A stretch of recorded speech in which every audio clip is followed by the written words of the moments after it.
A very good morning to all my champions। सबसे पहले आप सभी लोगों को बहुत बहुत बहुत दिल से धन्यवाद कि आपने इस चैनल को सब्सक्राइब किया और जो बातें मैंने कही उस पर आपने यकीन दिखाया। तो जैसा कि मैंने आप सभी से प्रॉमिस किया था कि आज से हम एक रिवीजन सीरीज स्टार्ट करने वाले हैं आपके हाफ ईयरली एग्जाम के लिए। तो ये रहा आपका बायो का सेक्शन जिसमें हम components of food, getting to know plants और बॉडी मूवमेंट के बारे में देखेंगे। तो जो पहला सवाल हमारे दिल में आता है कि कंपोनेंट ऑफ फूड होते क्या हैं। एक्चुअली हमारी बॉडी खाने के थ्रू बहुत से न्यूट्रिएंट लेती है हमें हेल्दी और एनर्जी प्रोवाइड करने के लिए या एनर्जी ऑब्टेन करने के लिए। जिस और कुछ ऐसे सुपर फूड्स होते हैं जैसे कार्बोहाइड्रेट, फैट्स, प्रोटीन, विटामिन्स, जिसमें कार्बोहाइड्रेट का काम एनर्जी प्रोवाइडर्स का होता है, फैट का काम भी एनर्जी का ही होता है बट एक कॉन्सेंट्रेटेड फॉर्म में। फिर अगर बात कर लीजिए आपके विटामिन्स की तो हमें बीमारियों से बचाने काम आता है, जबकि प्रोटीन हमारी जो ग्रोथ है या जो रिकवरी है और कभी चोट लग जाती है तो उसमें काम आता है। फिर विटामिन में भी अलग अलग कैटेगरी होती है, vitamin A, vitamin B1, vitamin C, vitamin D, vitamin E, vitamin K वगैरह वगैरह।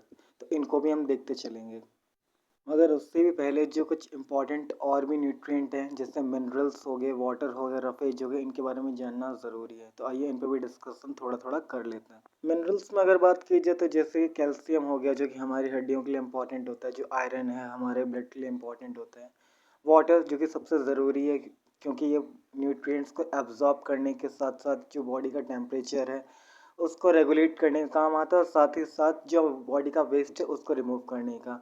रफेज की बात करें तो ये हमारे डाइजेशन को और भी ज़्यादा कन्वीनियंटली करवाता है और हमारा डाइजेशन अगर अच्छा होगा तो न्यूट्रिएंट एब्जॉर्ब प्रॉपर्ली होंगे जिससे कि बॉडी का जो ग्रोथ है वो भी प्रॉपर्ली होगा।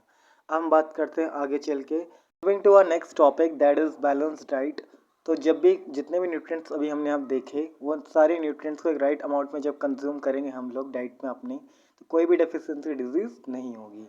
अब बात करते हैं टाइप्स ऑफ विटामिन के बारे में, विटामिन कितने तरह के हैं। तो देखिए अब आपके सामने कुछ इंपॉर्टेंट विटामिन्स और उनके केमिकल नेम है जैसे कि ए का रेटिनॉल, बी का थायमीन, ई का टोकोफेरॉल, डी का कैल्सीफेरॉल, सी का एस्कॉर्बिक एसिड और B1, B2 राइबोफ्लेविन और वगैरह वगैरह दे रखे हैं जो आप देख लीजिएगा आपके काम की है। अब बढ़ते हैं हम लोग आगे की टॉपिक की तरफ जो कि है टाइप्स ऑफ विटामिन, कि किस विटामिन का क्या काम। जैसे जो विटामिन ए है वो हमारी आँखों के लिए, हमारे इम्यून के लिए, रिप्रोडक्शन के लिए इम्पॉर्टेंट है। विटामिन बी की बात की जाए तो ये हमारी ओवरऑल सेहत और सेल के मेटाबॉलिज्म के लिए इम्पॉर्टेंट है। अगर विटामिन सी की बात की जाए तो इसमें एंटीऑक्सीडेंट प्रॉपर्टीज़ होती हैं जो कि कोलाजन और हमारे इम्यून सिस्टम के लिए इम्पॉर्टेंट होता है। विटामिन डी हमारे दांतों के लिए और हड्डियों के लिए इम्पॉर्टेंट होता है क्योंकि वो कैल्शियम और फॉस्फोरस को मेंटेन करता है। ई जो होता है स्किन के लिए, आई के लिए, लिवर, हार्ट, ब्रेन के लिए इम्पॉर्टेंट होता है। और आखिरी में अगर विटामिन के की बात, ये प्रोटीन और कैल्शियम को एक्टिवेट करता है ताकि जो ब्लड की क्लॉटिंग है वो बनी रहे और जो बोन की हेल्थ है वो बरकरार रहे। हम बढ़ते हैं आगे एक टेबल की तरफ जिसमें आप देख पा रहे हैं कि जितने विटामिन सभी आपको बताए गए उनसे होने वाले डिजीज़। और फिर हम बढ़ेंगे अपने अगले टॉपिक की तरफ जो कि get to know plants. Vitamin A loss of vision, vitamin B1, beri vitamin C scurvy, vitamin D rickets, calcium bone और टूथ डीके के लिए, iodine goitre and iron anaemia के लिए। यहाँ पे एक चार्ट है जिसमें आप देख पा रहे हैं कि डिजीजेस कैसे होते हैं। अब बढ़ते हैं हम अगले टॉपिक पार्ट ऑफ प्लांट्स की तरफ जिसमें कि आप देख रहे हैं कि जो प्लांट्स है वो हमारे कितने लिए इम्पॉर्टेंट है। ये दो पार्ट्स में होता है, रूट सिस्टम और फ्रूट सिस्टम में, और इनको क्लासिफाई किया गया तीन में, हर्ब्स, श्रब्स और ट्रीज में, जैसा कि आप यहाँ पढ़ पा रहे हैं। इसके अलावा पार्ट ऑफ प्लांट की बात की जाए उसमें फ्लावर और फ्रूट्स भी होते हैं जो आप देख पा रहे हैं। ये 5 तरह के हैं आप जैसा कि पिक्चर में देख पा रहे हैं। और अगर इनको डेप्थ में देखें तो कुछ पिक्चर दी गई है क्रीपर प्लांट्स की जो कि ज़मीन पे रेंगते रहते हैं, और ये वो हैं जो दीवार पे अपने टेंड्रिल्स की मदद से ऊपर चढ़ जाया करते हैं। बिना भूले अगर ट्रांसपिरेशन की तरफ बढ़ें, ट्रांसपिरेशन वो प्रोसेस जो एक्सेस वाटर वेपर होता है लीव्स से वो बाहर निकल आता है स्टोमेटा की मदद से, और ये वाटर साइकिल के लिए इम्पॉर्टेंट पार्ट है।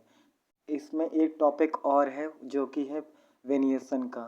वेनिएशन मतलब कि एक अरेंजमेंट होता है लीव्स में, जो वेन्स होती हैं वो कैसे होती हैं। तो एक होता है रेटिकुलेट और एक होता है पैरेलल, जिसकी पिक्चर्स आपको अभी इसमें मिल जाएंगी और ऑलरेडी बुक में आपकी मौजूद है।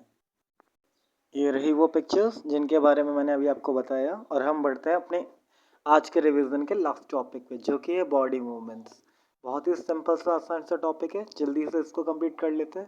पहले बात करते हैं कि our body move with the help of muscles, और अगर उसके लिए बात की जाए तो बहुत सारे टेक्निकल टर्म्स हैं। आइए उन्हें एक एक करके डिस्कस कर लेते हैं।